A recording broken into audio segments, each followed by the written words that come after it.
Sebenarnya gue nggak setuju juga tuh istilah minimalis.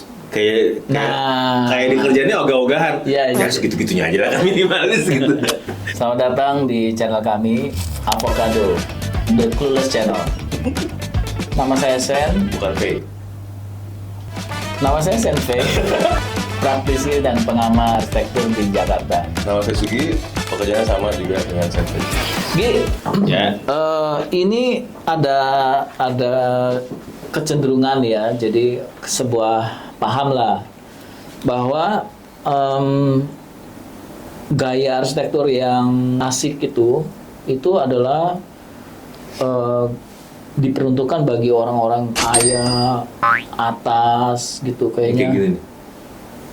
Klasik. Itu lukisan. Jadi itu kayaknya kesannya buat borju gitu. Sementara yang minimalis itu buat yang miskin malis, yang orang-orang yang nggak punya duit, yang nggak ini mau irit dan seterusnya gitu. Itu ada asumsi gitu ya. Itu gimana sih? Kenapa bisa ada sejarahnya apa sih? Kenapa bisa begitu? Kalau sejarah ya. Kalau sejarah gue nggak. Jangan dari zaman Belanda dong. Tapi mungkin ya. Kalau sejarah gue nggak tahu sih. Cuma yang selama sejauh perjalanan profesi ini itu memang banyak yang mengasumsikan kalau klasik ya, tampilan klasik itu terasa lebih mewah. Jadi kalau misalkan ada orang yang bangun rumah dengan model klasik itu si klien sendiri itu merasa achieve sesuatu gitu. Ya kenapa begitu? Seolah-olah Ya itu aja karena dalam anggapan masyarakat itu kalau klasik itu biasanya memang lebih wah, lebih mewah gitu.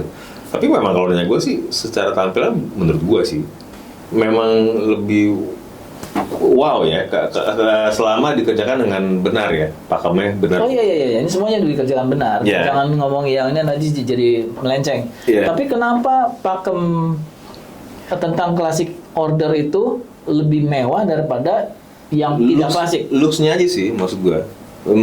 Menurut gue looks-nya aja sih. Jadi secara tampilan itu memang kelihatannya lebih ribet ya, lebih ada ornamennya. Jadi mungkin banyak orang menganggap itu bahwa lebih susah dikerjakannya, maka akan menjadi lebih mahal gitu. Sedangkan kalau minimalis kan banyak yang ngomong begini yang gue tahu. Kok bangun rumah kayak begitu mahal ya? Kan lempang-lempang aja gitu, kotak-kotak doang. Nah, buat yang nggak gitu paham, mereka nggak nyadar kalau bikin tembok lurus itu susah aja setengah mati. Iya kan? Lebih gampang bikin tembok melengkung. Iya. Lurus susah kan? Bukan. Nggak, kalau lurus kan kalau minimalis ya. Minimalis. Sebenarnya gue nggak setuju juga tuh istilah minimalis. Kayak di kerjaannya ogah-ogahan. Iya. Ya segitu-gitunya aja lah kan minimalis gitu. Nggak maksudnya kalau di minimalis misalkan yang bikin tembok ini gitu, nggak bisa flawless. Karena begitu miring dikit tuh langsung kelihatan wah miring gitu. Sedangkan kalau yang di klasik banyak kejadian tuh kalau misalkan ada sedikit yang dia melengkung atau geragas sedikit itu bisa disembunyikan tanda kutip dengan ornamen atau dengan misalkan ngomongin pintu ya, bukan jendela dan pintu dari door jamb-nya lah gitu, dari kusennya lah. Jadi ada penyesuaian yang membuat perhatian kita tuh teralihkan gitu loh. Kalau minimalis yang simple gitu kan lebih jujur ya. Ya karena ya begitu aja kan. Tanda kutip lah jujur. Iya, lebih jujur tanda kutip. Jadi kelihatan kalau misalkan workmanship-nya nggak oke, menurut gua sih sebenarnya lebih mudah terlihat di yang minimalis itu. Jadi akhirnya kalau nggak oke jadi minimalis wannabe. Iya atau enggak ya? Maunya sih gini gitu. Tapi maaf ya, minimalis. sorry. Minimalis. Cukur dong. Iya, tapi kayak nggak ada deh. Gue sih nggak setuju dengan istilah minimalis ya. Jadi kayak nggak niat kerja ini kan, ya kan saya minimalis aja pak. Berarti ada lawannya maksimalis. Kalau maksimalis apa? Dengan sepenuh tenaga gitu, sepenuh hati. Oh iya, kemarin saya beli Gucci di Pasar Uler, saya tempel di sini. Saya ketemu di Taman Puring, saya tempel di sini gitu ya. Itu maksimalis kan. Semangatnya apapun juga ada gitu. Itu tos serba. Bukan. Ini ya. Kayaknya semua proyek ya sebagai profesional yang baik dan benar sih lah. Wah, Ya pengerjaannya harus bukan maksimalis, optimal gitu. Berarti optimalis gitu. Optimalis aliran baru nih. Tapi gini ya, gua ada pendapat Gi. Ya. Menurut gua sih mungkin ada hubungan sama Belanda. Karena kalau kita lahir di Belanda, kita tidak akan punya paham kayak gitu. Kenapa? Misalnya kita orang Eropa, Ya. dari kecil kita lahir di rumah-rumah yang punya kolomnya udah Korintian, udah dorik-dorik begitu, ya kan? Terus ada ornamen-ornamen gitu yang ada kuetak tuh, ya. Yeah. Tapi sebenarnya papa mama kita orang miskin.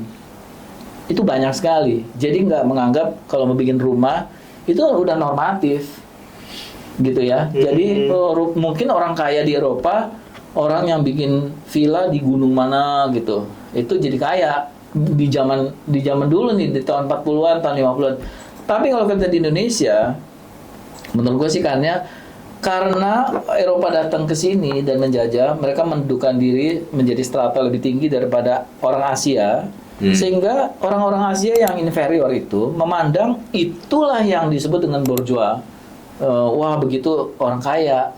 Jadi ada semangat menuju classical order sebagai gaya dalam penampilan rumahnya.